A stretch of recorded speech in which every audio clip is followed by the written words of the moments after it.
District on flooding conditions in the area. That's breaking news this midday. In the event that water comes over the banks,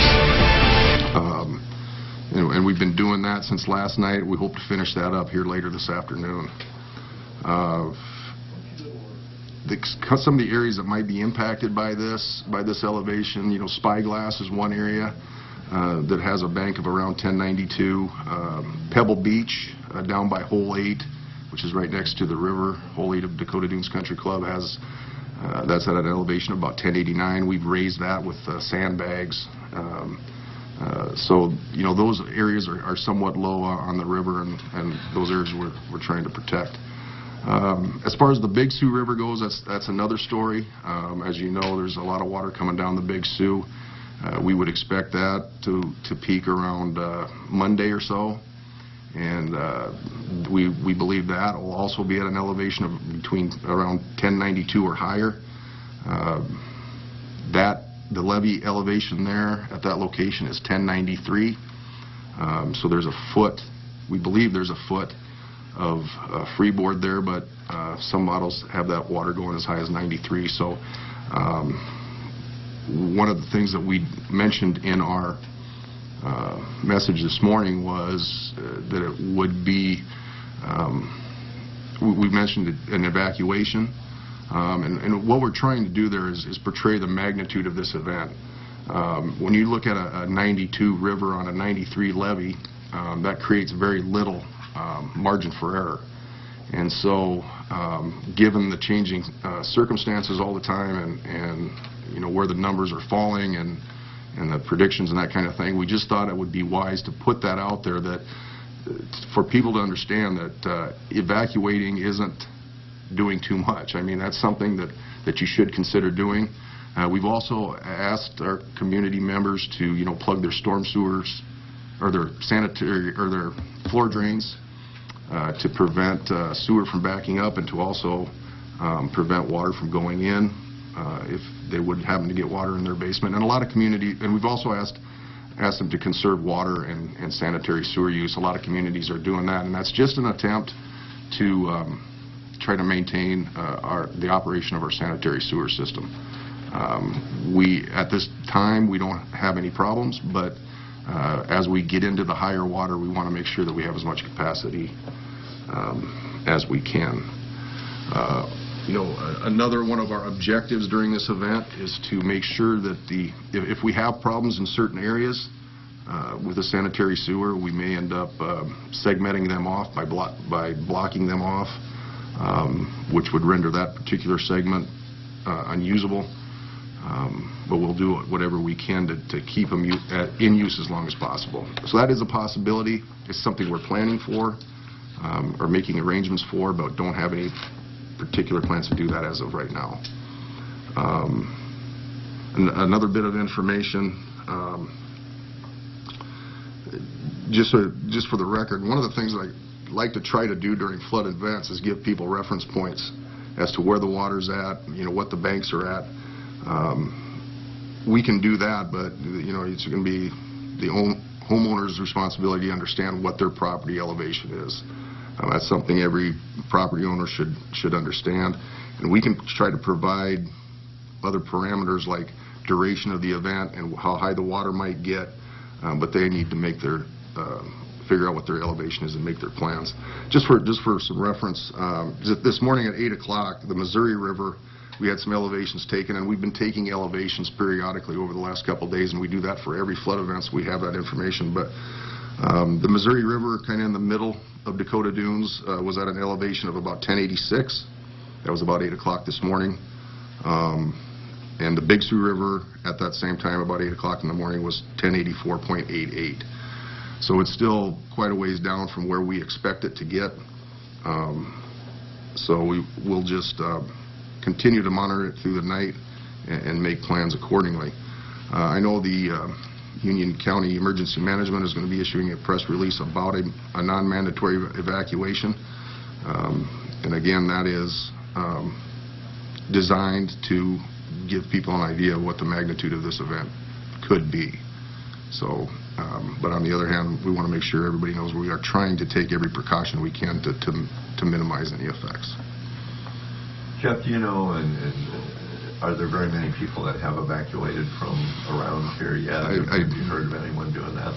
You know, I don't know that for sure.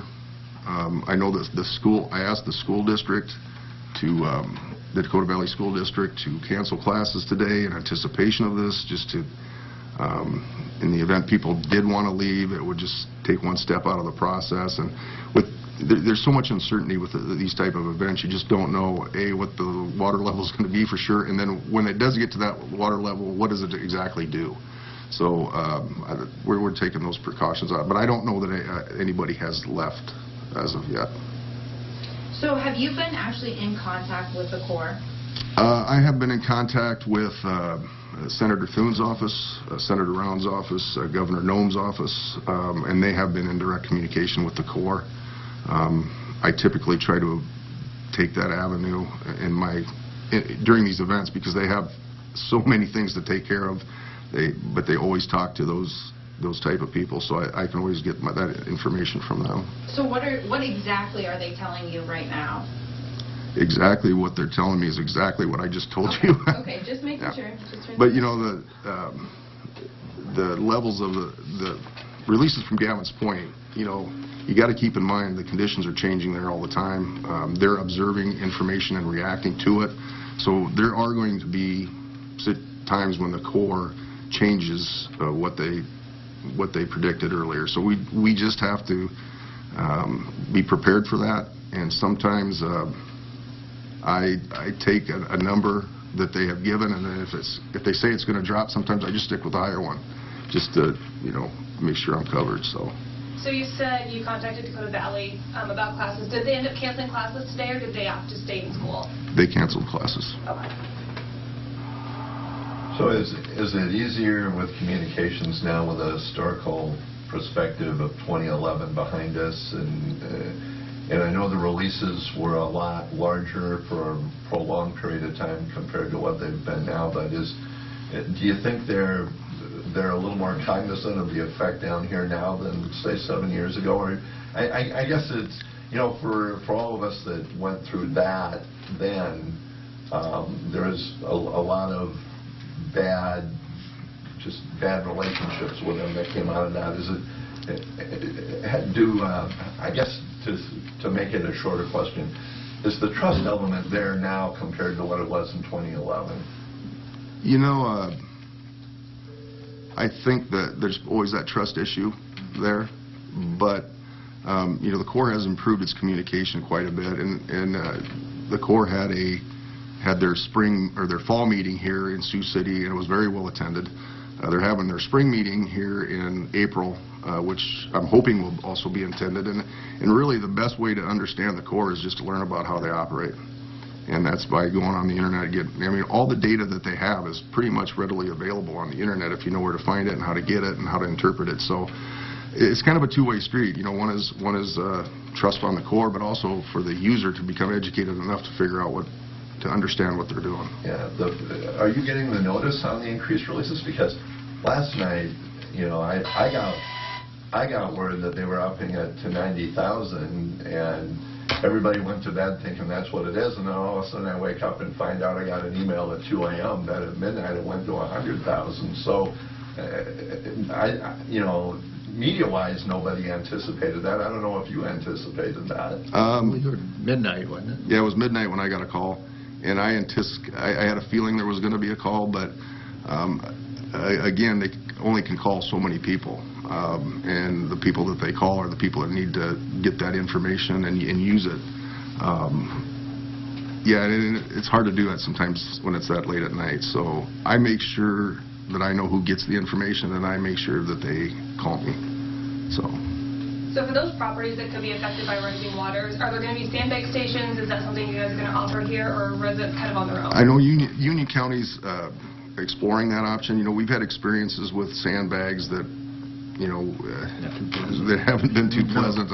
People, they're not as effective. You don't know where to put them, how to place them, that kind of thing, and sometimes they create more harm than they're good. So at this point, we are not doing anything with sandbags, but Union County might, and they'll have to get that message out. Sioux City had a news conference in Woodbury County at 10 a.m. They said, Fire Chief Everett said, they expect Hamilton underneath the I-29 overpass will be underwater Saturday night. I know that will affect traffic out of here going south. Are there any plans for barricades or anything else road-wise in the immediate area that you think may go underwater, even if it's just a few hours? Yeah, well, locally, we will manage that as it happens, but yeah, we would do the same thing. You know, the interstate is typically always open. People will be able to figure out where they need to get there and how they need to get there, but yeah, locally, we'll just have to address that situation as it happens. And a lot of these flood fights, you know, you can plan and do all these things, but at the end of the day, when the flood starts, when the water gets there, that's when you find out where things need to be fixed, and you have to react to it. And the sheriff's been down here. And the sheriff's been down here, and that's another good point too. You know, if you choose to evacuate or choose to leave, be assured that we will, you know, we'll have Dakota Dunes Security, our security company, on site at night. The sheriff's office will be readily available and patrolling, so there won't be any issues there. So is 1093 the magic number then? I know as far as the flood level, or I don't know if magic number is the best way to phrase that. We're saying it's closer to 1092. But having said that, you know, if we started getting hard information that we were going to start seeing 93, we'd probably start being more aggressive on the evacuation discussion.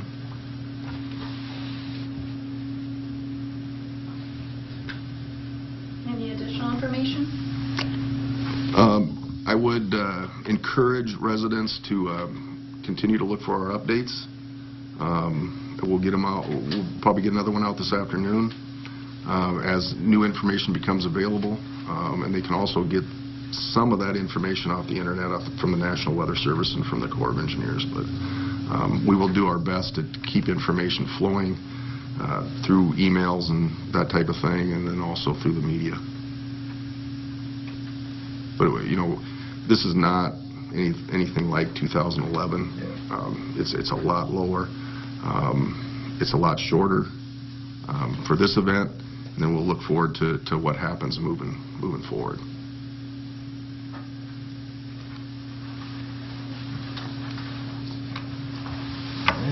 Thank you. Thanks, guys.